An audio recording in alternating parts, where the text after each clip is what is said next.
Good afternoon, everybody, and welcome to our new strategic webinar on aviation impact on non-CO₂ emission. My name is Marilyn Bastin, and I'm the head of aviation sustainability in EUROCONTROL. I would like to thank you for joining us today, and I do hope we will answer to some of your questions or issues you may have on non-CO₂ emission.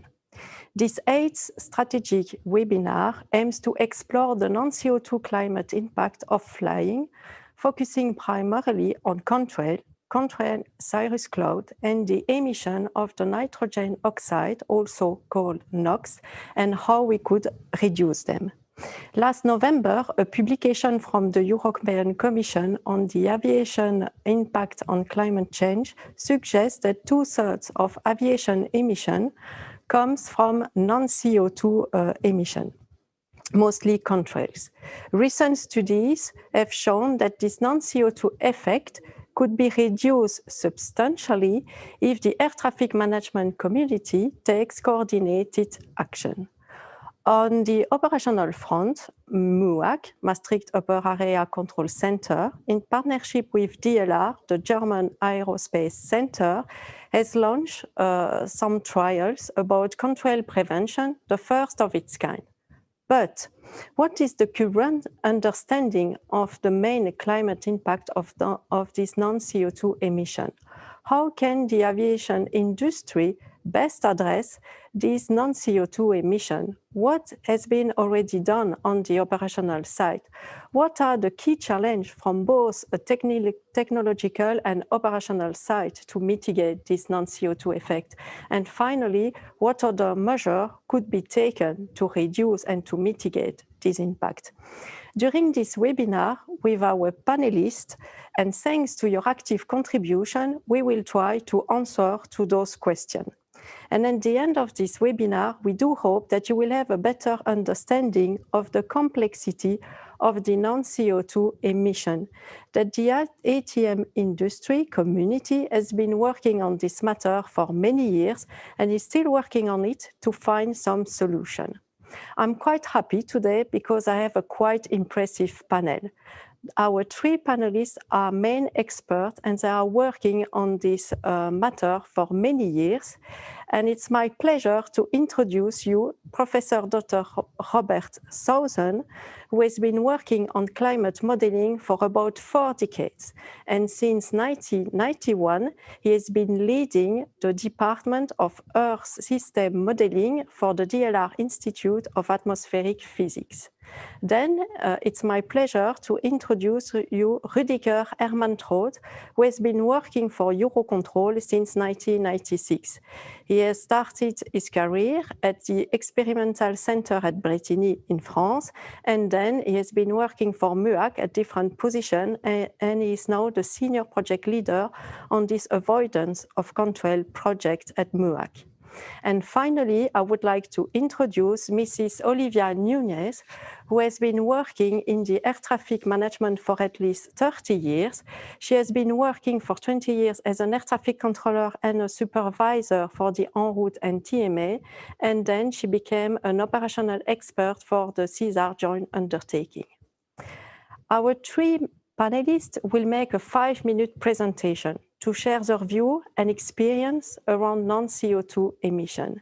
And then I will open the floor to a question and answer session. Some of you have already sent some questions, and I would like to thank you for this. We will try to answer them as best as we can. But the conversation of today can be shaped thanks to you if you submit your question in your question and answer function. So don't hesitate to do it. And if you face any technical problem, you can also use our chat function, and we will try to help you as best as possible. And now I'm sure that you are impatient to listen to our first panelist. So I would like to give the floor to Professor Robert Southern. So Robert, the floor is yours. Thank you. I hope you can see my screen. Yes, we can. Okay, so I would like to talk a little bit on aviation non-CO₂. You all know that aviation impacts climate by emission of CO₂, which changes the composition of the atmosphere, and it finally is a climate gas, which is a climate forcer. Similar is the second reaction product of burning kerosene. This is water vapor. This works the same way. However, aircraft emit also many other substances, for instance, like NOx or carbon monoxide or unburnt volatile organic compounds, sulfur and particles and so on. All these have impacts on the climate in various ways, as you can see in this simplified plot. And there's, of course, one most prominent one, that is contrails, which are created by water vapor emitted by the aircraft, and which are modified by particles also emitted by the aircraft. In a way of summarizing this is by looking at tables like this, the effective radiative forcing, which is a kind of measure what will happen to the climate if it comes to new equilibrium on the long term, as the effective radiative forcing is somewhat proportional to the new equilibrium temperature. And as you can see on the panel, the most important part is from the contrails, contrail cirrus, and then we have carbon dioxide, and then we have several effects coming from NOx, and we have aerosol effects, and we have something which we do not know so much about, as are the indirect aerosol effects. In total, as you already heard, the non-CO₂ effects sum up to something like 2/3 of the total aviation radiative forcing. And the non-CO₂ effects would also occur if you use alternative fuels, in particular also if you burn or in a combustion chamber or in a fuel cell hydrogen. And something which also particular for the aviation non-CO₂ effects, that their magnitude, the magnitude of the associated forcing, strongly depends on the location of the emission and of the time of the emission. Then, having this in mind, we would like to ask, how can we mitigate the impact of aviation? So the first which comes into mind is you have to reduce the specific emissions. So for instance, by going to alternative fuels, by using hydrogen-powered aircraft and so on. But at the end, you would have to reduce the absolute emissions. And you can do something more. You can optimize aircraft, for instance, for lower altitudes, for lower Mach numbers and so on. And you can do eco-efficient flight trajectories, which would require an adapted ATM. If you want to do this, you can eco-efficient flight trajectories, this opens you a pathway to account for the non-CO₂ effects better than some of the very simplified suggestions that you simply multiply the CO₂ emissions by a constant factor, which gives you the wrong incentives for the aviation industry to achieve the best. So instead, you should prefer to fly at locations and altitudes where the climate impact is particularly low.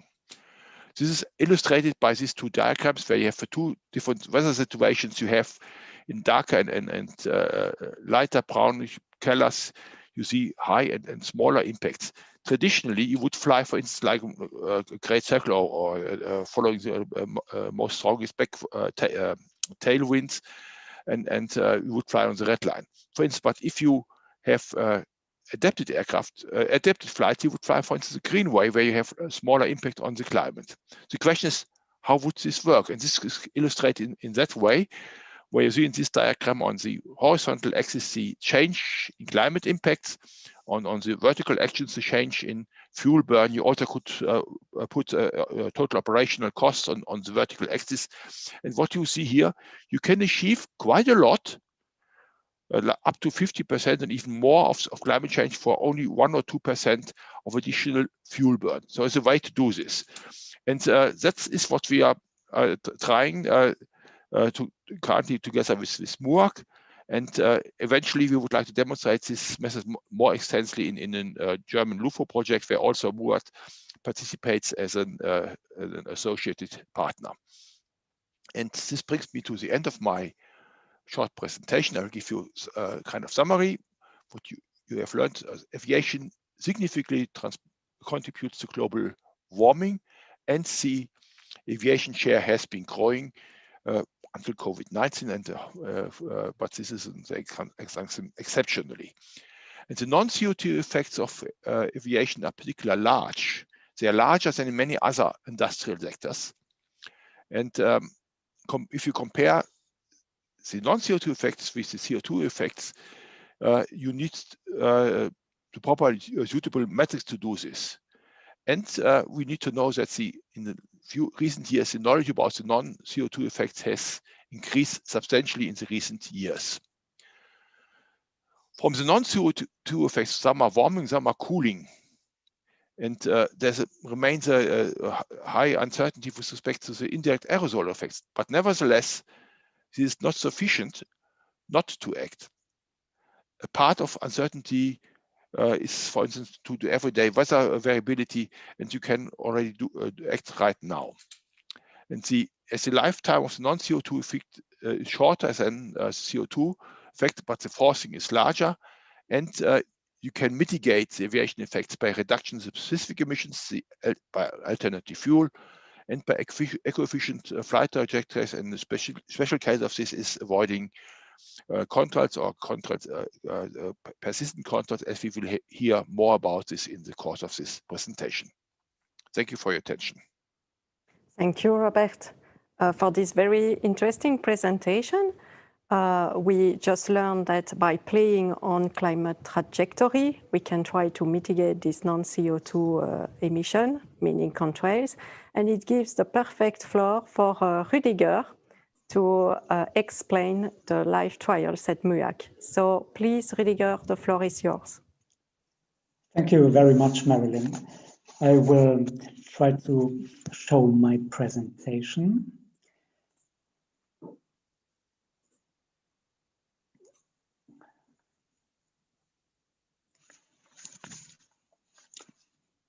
As Marilyn already said, my name is Dr. Rüdiger Ermantraut. I'm German project manager. I'm a father of a daughter and a son, and working at Maastricht UAC as a project manager. I'm leading this contrail prevention project that we are running.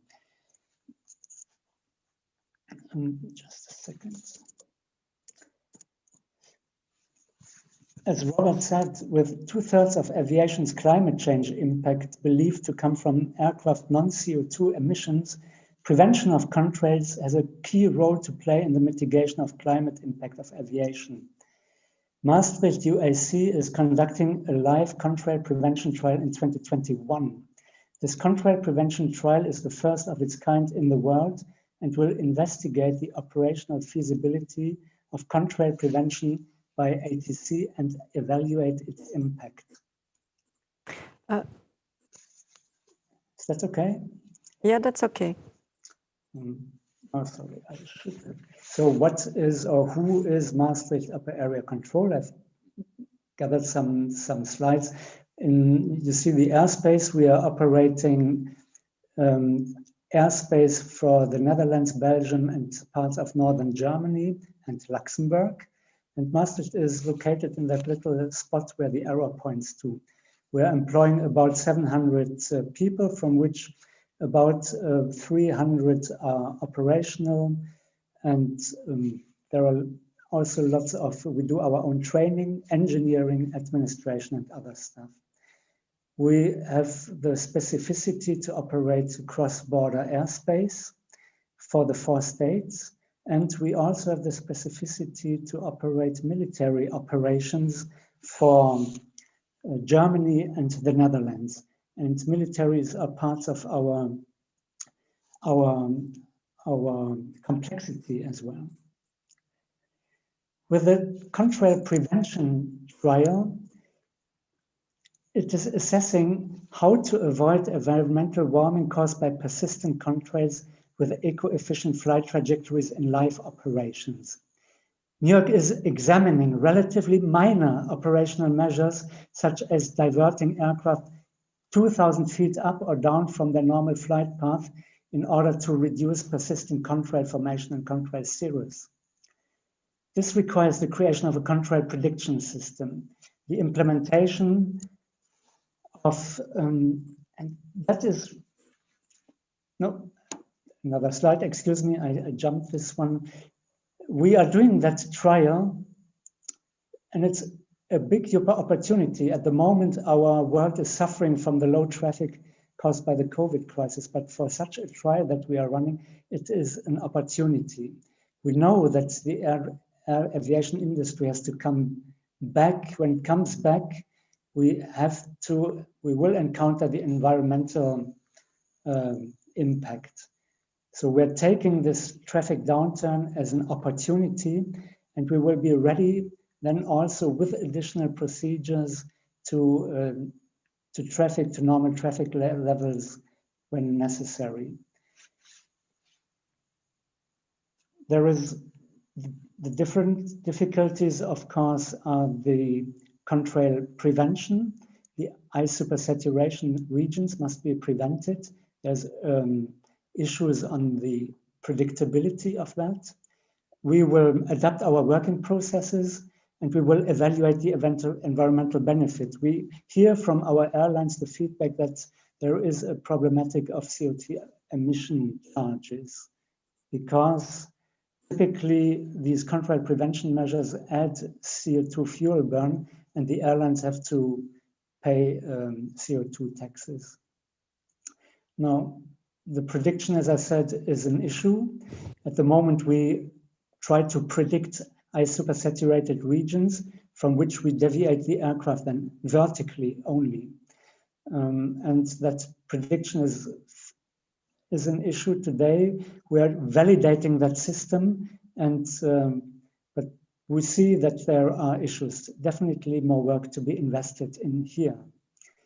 And then we are doing tactical air traffic control. Air traffic control is happening now in this moment. And our contrail prevention is also something which is not based on planning, it is happening now. Therefore, we would possibly prefer an ISS observation system instead of a predictive system. Now, can that be achieved? That's a big question mark. We have just started the trial. We are now 12 weeks into the trial. We run it every other day. That is a request by DLR for a cleaner statistical evaluation of the results. We must, certainly what we can already say today is that ISSR prediction must be improved. We learn that, and we are improving our operational decision-making processes, and we continue the validation with the DLR, which is based on satellite images. Now, what's next? Traffic will come back, hopefully, soon. Then we will try to operate the same procedures even under high traffic levels. That will be a challenge. Then we will further tune and validate the ISSR prediction system. And we are looking into alternatives, and especially into real-time online ISSR detection. That's all that I can say today. I hope it was gave a little insight, and I also hope that towards the end of this year, we will come back with real results and tangible outputs. And with this, I hand over back to you, Marilyn. Thank you, Rüdiger. It was perfect. I know that in 5 minutes, it's really not easy to summarize the activities at MUAC live trials, but I do hope that it helps the audience to better understand what you are doing and what still needs to be done. And now I would like to give the floor to Olivia for the CESAR joint undertaking works. Please, Olivia, the floor is yours. Thank you, Marilyn. I also have some slide just to as a bit of an introduction. Can you see my slide? Yes. Perfect, thank you. So just a bit of an introduction. So I work for the CESAR joint undertaking. We are the coordinating agency that's coordinating the CESAR research program. And just as a bit of an introduction, this is what we call the technological pillar of the Single European Sky. So the research in CESAR is based on the plan that's made for the Single European Sky in the European ATM Master Plan. And we've had successive updates. This has been ongoing since the year 2008. And the latest planning document we have is the Strategic Research and Innovation Agenda. And in there we have our roadmaps. Roadmap 7 is dedicated to the Aviation Green Deal. And, this is the SESAR program covers the whole life cycle from the early exploratory research, where you have, ideas that are maybe just an idea, just a first view. And then the SESAR program is bringing people together, first universities, first theory, then goes more into practice, more into applications, and then all the way into demonstrations to actually put things into operation. And we've had already some exploratory research looking into the non-CO₂ impacts. Like Marilyn was saying, this has been ongoing for a number of years. And we have also brought this into SESAR, and is now part of the overall vision of the Aviation Green Deal in SESAR, so that we're no longer just looking to the CO₂ as was the case before. And even though I know it's not the focus today, but I think it's important to say we have 2 areas, let's say, of interest. One area is the airport, and the other area, which is our focus today, is the en route. So for the airport, we already have had, for many years, the problem that we know of the noise and the neighboring communities. We're talking here of the quality of life of the people that live around the airport. And, local air quality is also really important for this. And, in some cases, it's not just the people. We have wildlife habitat that needs to be preserved. And there is also, in the case of this low-level impact, there is also a trade-off. And this has been, known and applied for many years. If you like, you have the noise abatement departure procedures that have been in operation, I think, for almost 20 years. And, you have a choice. You climb faster, then you're using, more fuel, but you rapidly leave the low-level area around the airport. And that means potentially less noise. I say potentially because there are more items in play, and improve local air quality. This is just part of the story. You can also consider which way whether you are your departure routes go to one place or the other. You can actually have a much more refined analysis, and this is what we've been looking into. So our projects are looking at developing some environmental change functions that are actually trying to collect, in some metrics that are understandable and transparent, all these impacts, so that, potentially in the future, we can look at having noise abatement departure procedures that are tailored to the local conditions, the specific wind and the atmosphere on the day. And that would be in that way minimizing the impact on the communities. And at the same time, considering as well the overall impact on climate. So looking at the emissions in particular, in this case, the CO₂ and for the local air quality.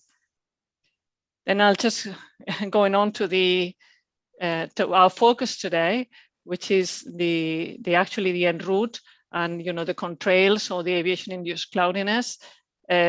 Just to say there are lots of uncertainties. I won't elaborate more on that because this is really not my domain. I'm an air traffic management expert, but we do know that air traffic management has to play a very important role here, because unlike with CO₂, emissions, in this case, where emissions are released into the atmosphere really makes a difference. And that is where traffic management can make a big difference. So the complexity of the subject lies in what Robert and Rudiger were explaining before. To start with, the aviation-induced cloudiness is not always bad, if you like. So we know it's not always warming. Contrails are not even the whole story. Maybe they get the name because you see them more, but it's not the whole story. And we need to decide on which metrics to use. We have a choice of metrics, and in particular, look ahead time. When we look at the impact on climate, as was said before, if you look in the shorter term, then the forcing of the non-CO₂ emissions is higher. And if you look in the longer term, then maybe CO₂ becomes, let's say, more important. But if you have this high effect, even if it's short term, but it's permanent on the atmosphere, it's also going to have this big effect overall on the climate. And therefore, in the end, we will need to make a choice of what is the reasonable look ahead time to optimize against. Excuse me. Then just to further complicate things, I think it's important to realize that sometimes it's not a simple story like with CO₂, in the sense that if you have 2 aircraft, that means twice the emissions, and at the same time, that means twice the impact. So in the case of contrails or non-CO₂, sometimes there can be a chain effect, so triggered by a single aircraft that triggers this effect, and then the clouds start forming. Even if you don't have a more aircraft coming afterwards. Then what's clear is that there a lot of progress has been made, but there's still a lot more to learn. So more research is needed. We know that there's a need to continue the research, but just because we know we do not know everything doesn't mean we cannot do something now. And this is, in some cases, we already know that the effects are really important. These are, have been referred to in the non-CO₂ report that Marilyn was referring to earlier as the big hits. And in these cases, we would like to start acting now, as soon as possible. Excuse me. We have had some very encouraging data about what the potential can be. This is data from a sample of over 10,000 flights that were intra-ICAC flights in a day in December 2015, and they were using a metric of the effect on the temperature 20 years from now, and they got that actually with a relatively low increase in fuel burn and CO₂, like 1%, you could already decrease the impact on the climate by 60%. I think this was a very, very, at least for me, shocking finding. That's telling us, well, we actually need to pursue this as soon as we can, because 60% is just really something that is worth pursuing. So where to start? The view we have is to build on the same approach that Maastricht trials are taking, but trying to incorporate some element in the planning. So we don't want to talk anymore, let's say, about specifically contrail avoidance. We would be looking at something that can incorporate potentially now what we know better, maybe now contrails, and later on it can incorporate more, something that we would call the eco areas that need to be avoided for environmental reasons. We are very dependent on having a good Met service that can provide some predictions. Maybe ideally 6 hours ahead, maybe a shorter look ahead time would also be possible. And we envision this being managed similarly to the way that we manage other areas to avoid today. We have experience on this in air traffic management. So for instance, just as an example, we have the Delta military areas that need to be avoided. And, if you have publish these areas that need to be avoided, aircraft would be able to flight plan around them like they would do today with another type of restricted area. But it's clear that air traffic control will need to support this in real time. And this avoidance, it needs to be supported in real time in 2 ways. One is just the start. The flight plan is only the start of a good trajectory, but for tactical reasons, the flight plan cannot always be exactly followed.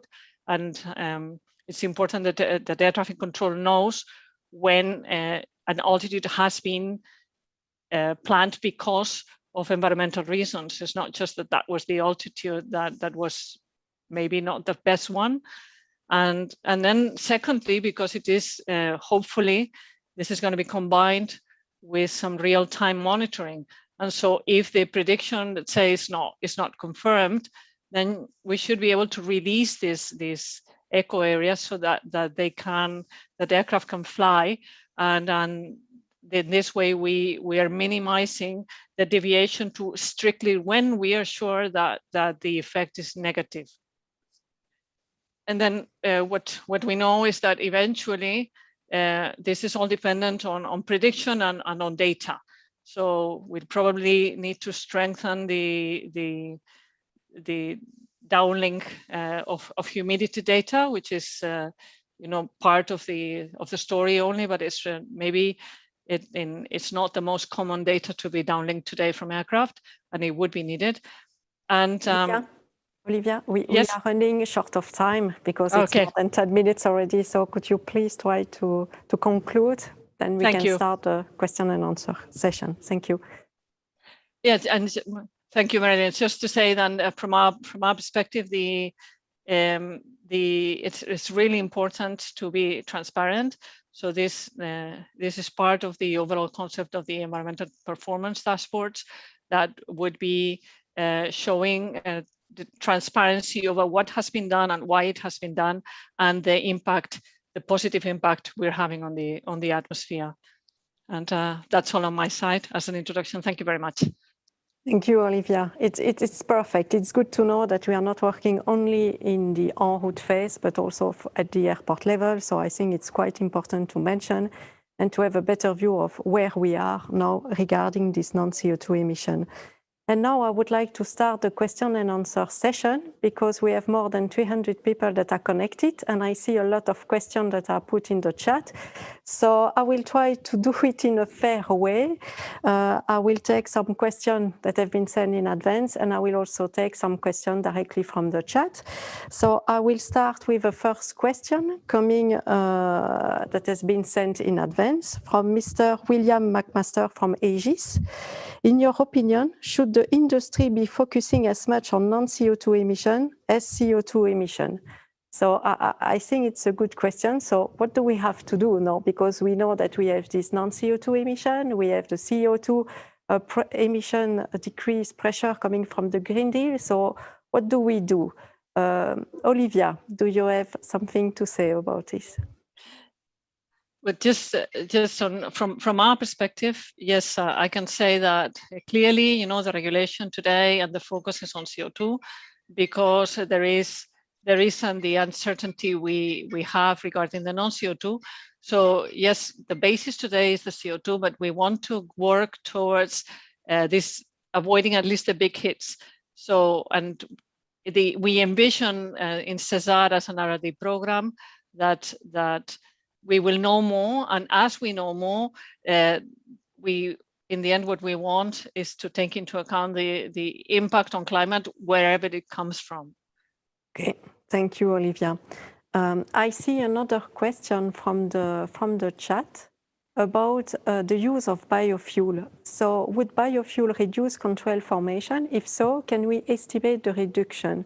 Robert, please, you mentioned this in your presentation, so maybe you can complement. Yeah. We don't hear you. You are muted. Oh, yeah. Now you should hear me. Yeah. Biofuels are in principle quite similar, at least in the emissions with respect to conventional kerosene, with one difference. So the water vapor is about the same, so you will form the same amount of contrails. However, biofuels will create less soot due to the construction or the composition of the fuel. Less soot in the fuel means that the contrails, the long-lasting contrails, become radiatively less efficient. So you can reduce part of the contrail effect by using biofuels. That's the good news. The bad news is that this is a non-linear effect. If you, for instance, reduce the soot by something like 80%, you only reduce the radiative effect only by 50%. That's bad news about this. Yeah. But it would be a step forward. Okay, thank you, Robert. I'm going to ask another question coming from the chat. And I think it will be for Rüdiger, so please listen carefully because the question is long.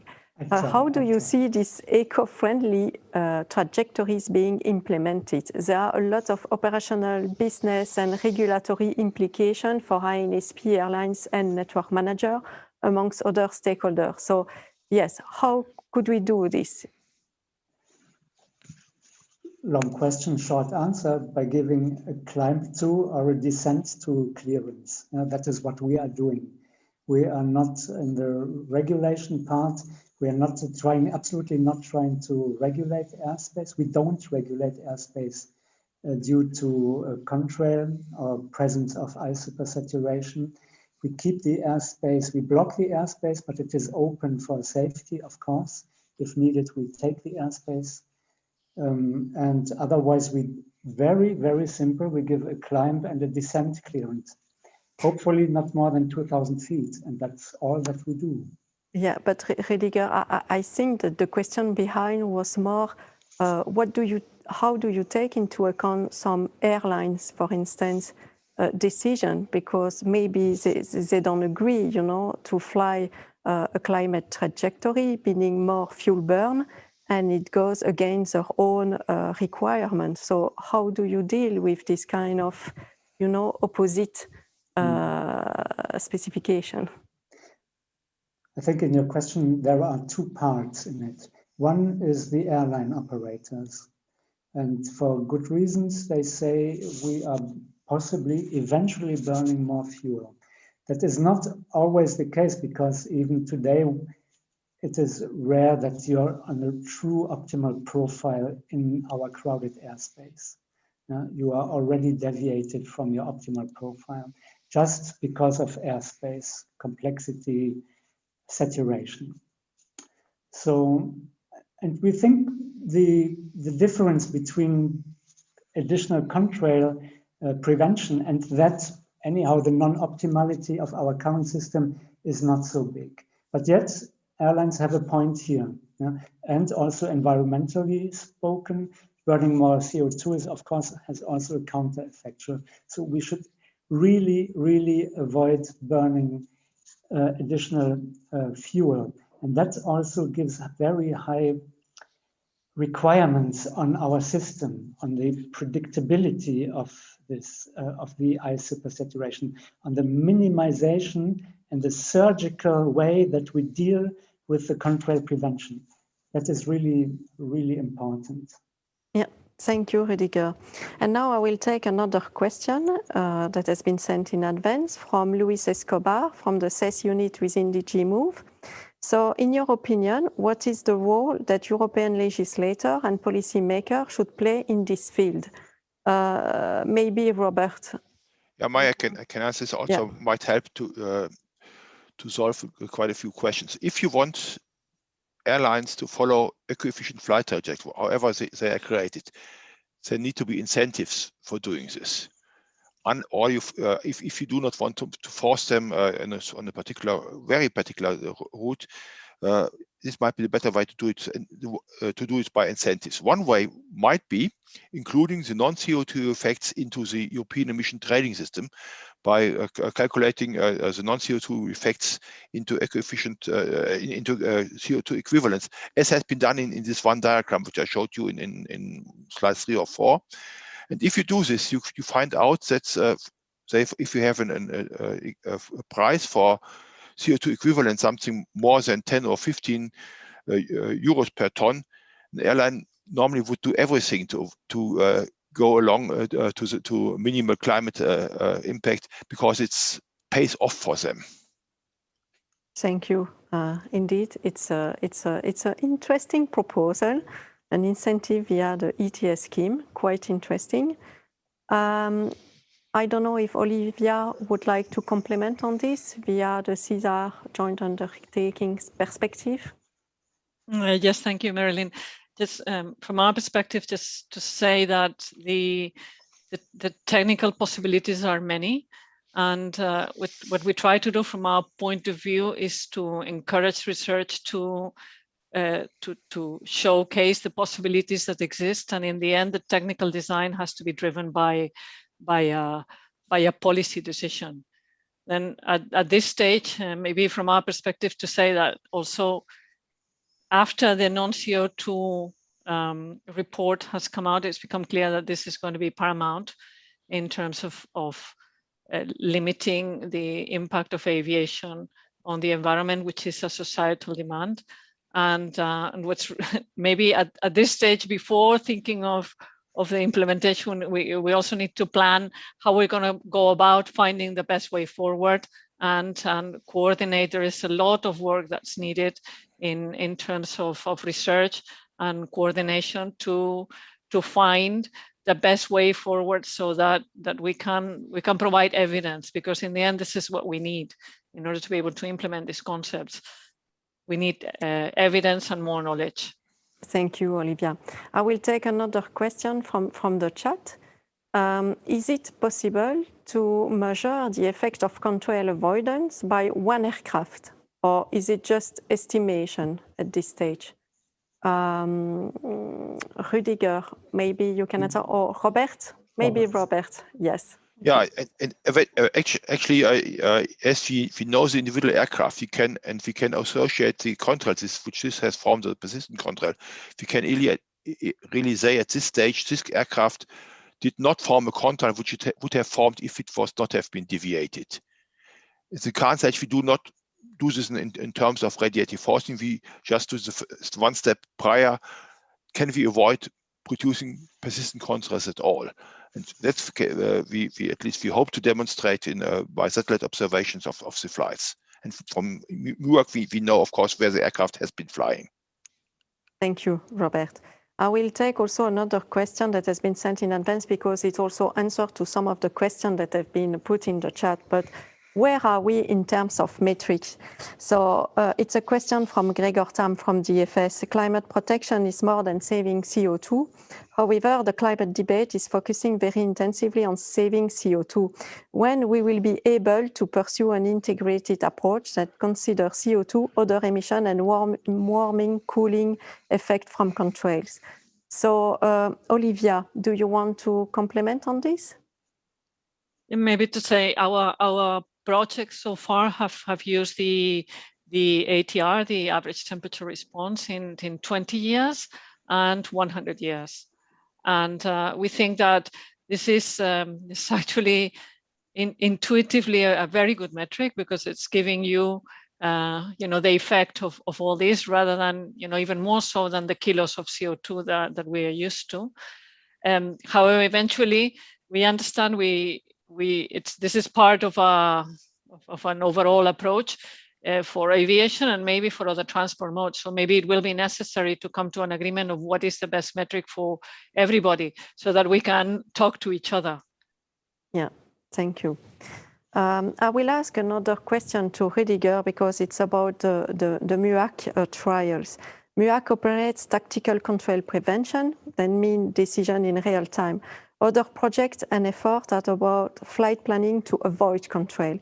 Why did MUAC choose the tactical approach, and what would that mean that the alternative with pre-tactical planning is wrong? So, Rüdiger. That is a good question. Maybe I will try to answer this way. If we had a perfect weather prediction system, a perfect system which perfectly well detects and predicts where ice supersaturation is, and therefore where contrails can be avoided, then we can go towards flight planning. Even there, I would make an exception. But it is clear, if we can predict very well, then we could also plan the flights in a way that they avoid these areas.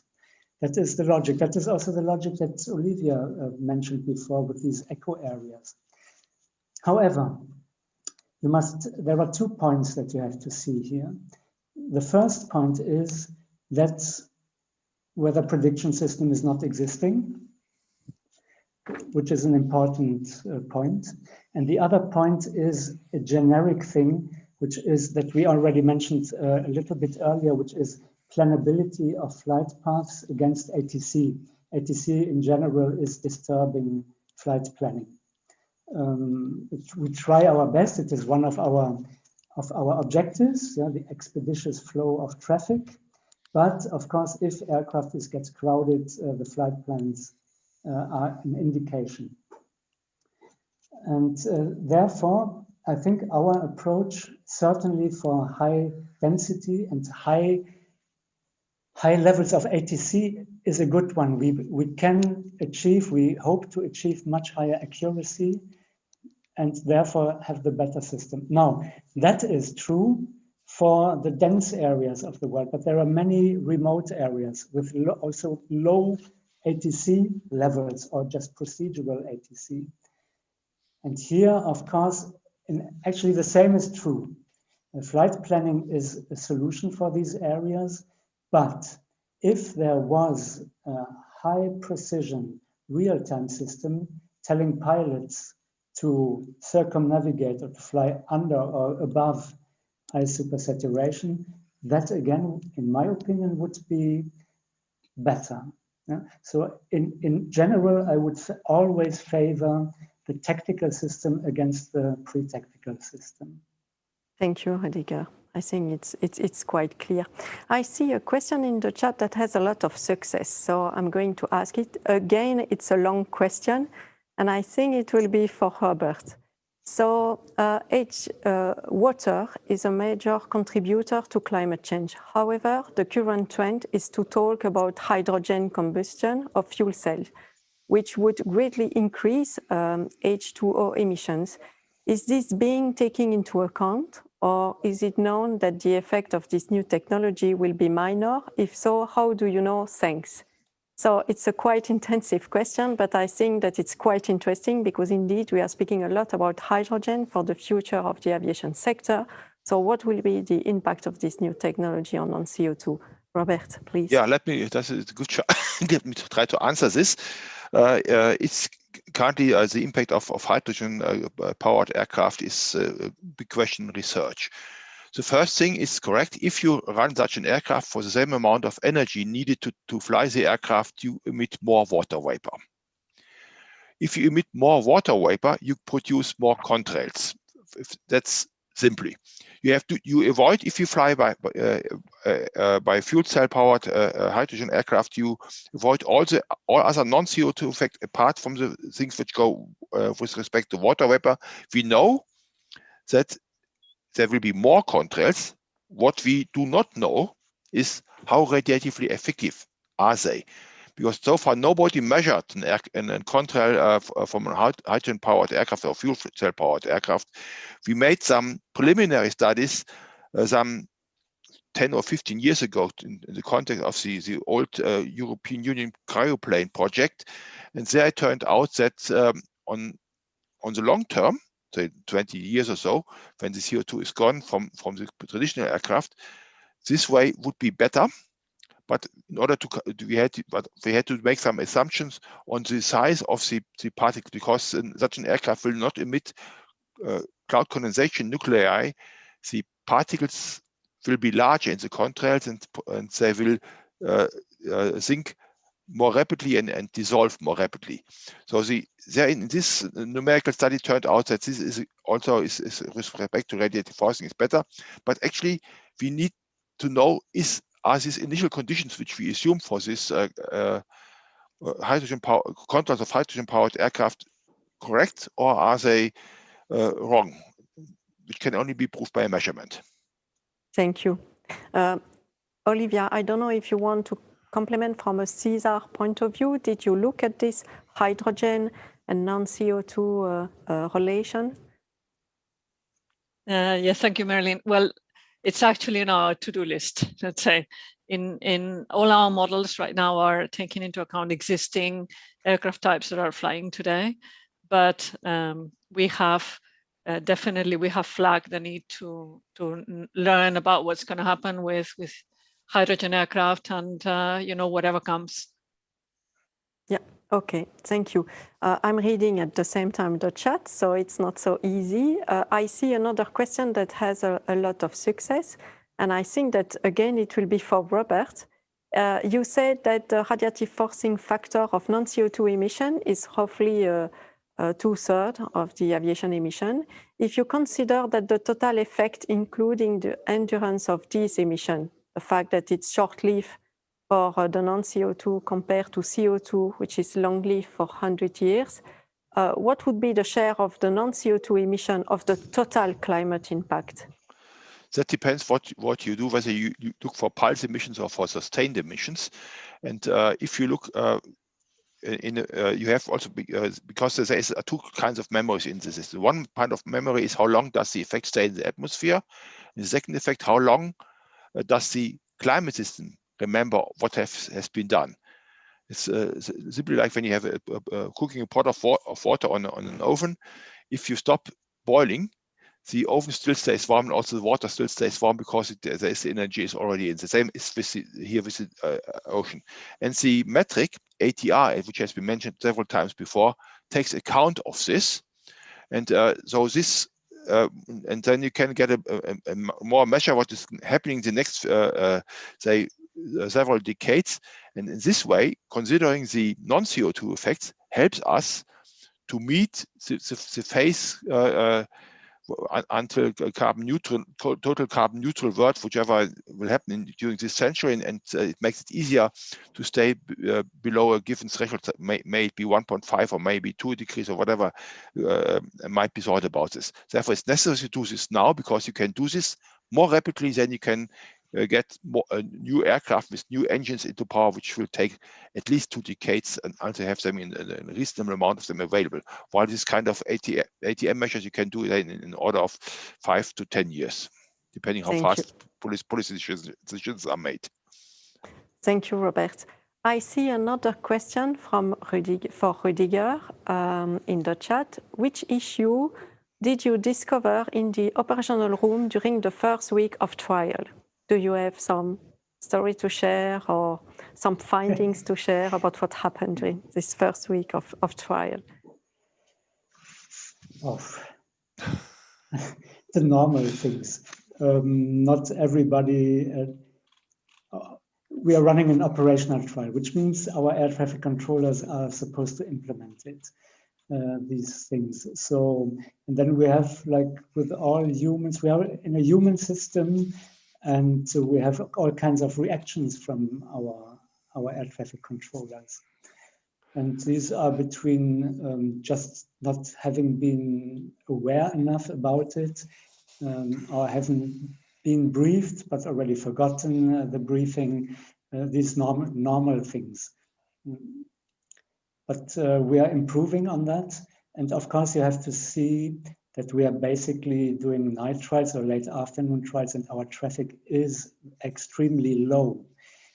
Also, we had not such the weather, together with Robert and his team, we're now every other evening watching the meteo forecast and interpreting that. And we had very cold weather here in this part of Europe, which means these ISSR were very low and not really in the flight levels where they could produce contrails.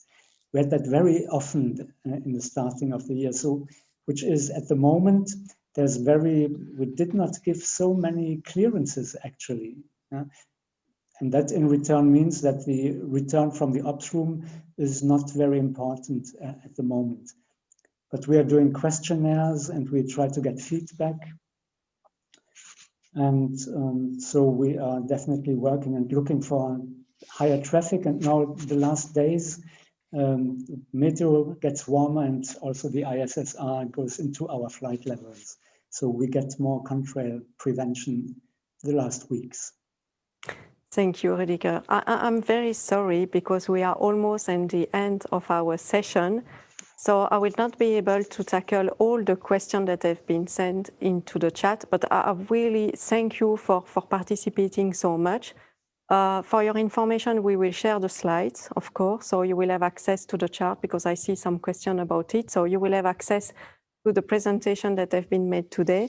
But before I conclude this webinar, I would like to give the floor to our panelists for a final word, their main takeaway from this session, or a final message to share with us.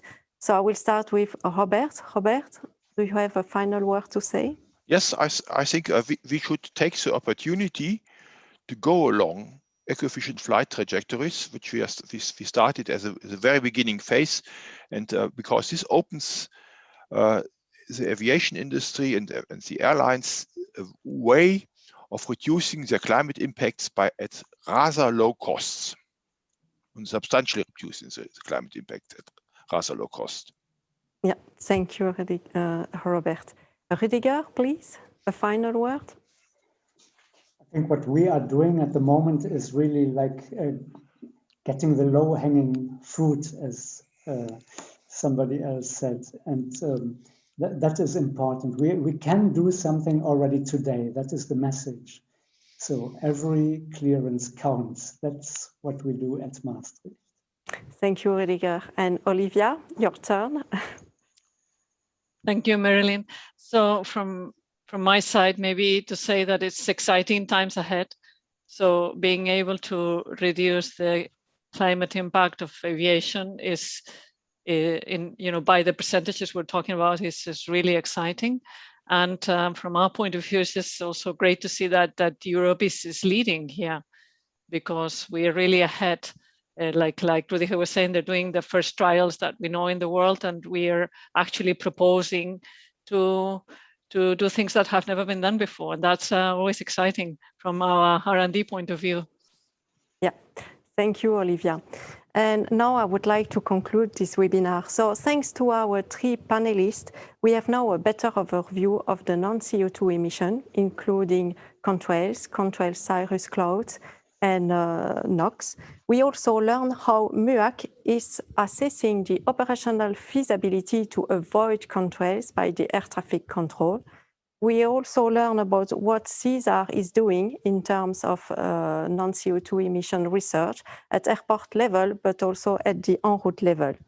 We discuss also 2 different approaches to try to mitigate this non-CO₂ emission: the use of sustainable aviation fuel, for instance, and also the use of climate efficient trajectory, this eco trajectory that has been mentioned several times during the webinar.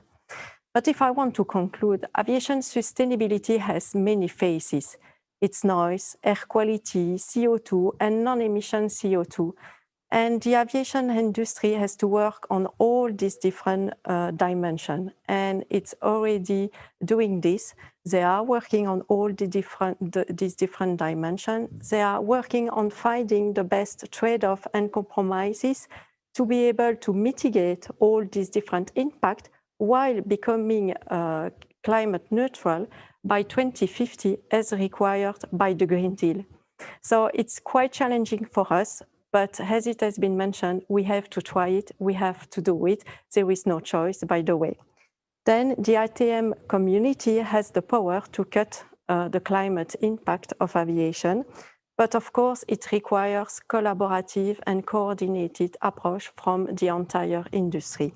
And now I would like to thank our panelists for their amazing contribution today, and also you, the audience, for your very active participation. It's really nice to see so many questions. And again, I'm very sorry because we were short of time to address all these questions, but be sure that maybe we will have to do another webinar to address all these questions again. And stay tuned for our next webinar. We will have 3 other webinars that are already planned: the point merge, about intermodality and regional connectivity, and also about electrification at airport. So stay tuned, stay safe, and see you next time. Thank you.